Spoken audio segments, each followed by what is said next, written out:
Only focusing on the positives is a privilege that's not always accessible all of the time to everyone.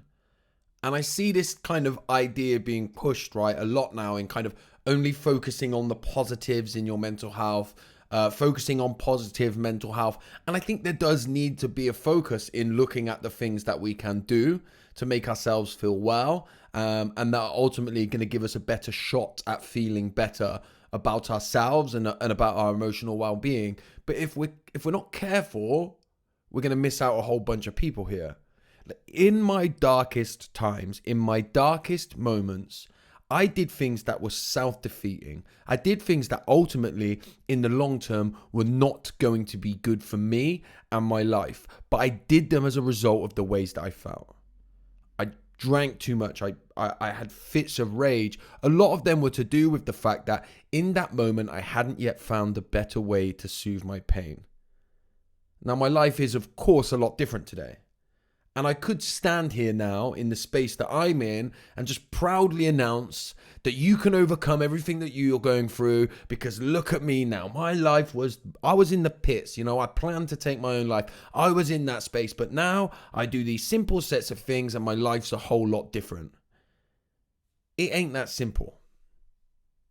I could have fed the message that I've just gave you there to the 21-year-old version of myself, and I don't think the 21-year-old version of myself would have accepted it.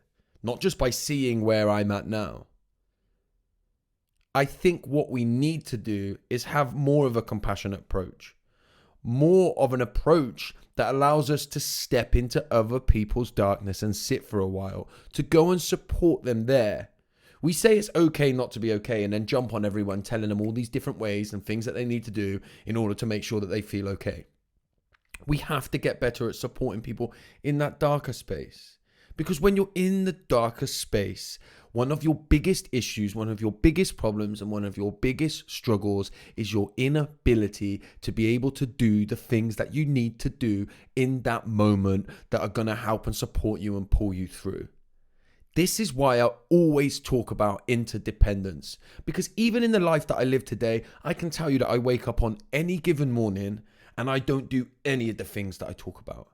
And I don't look after myself. And I do things that make me scratch my head and think, why did I do that to myself? Why did I go and do that thing that ultimately was not going to be good for me? And the answer is I can't always give you an answer. I'm a human being who sometimes struggles with the ways that I feel, and as a result does things that don't serve me. I need people in my life that are willing to support me free from judgment in those moments. And that's what we're lacking in the space. People who can remove themselves, can remove where they're at in their life and step into somebody else's space. Can that person be you?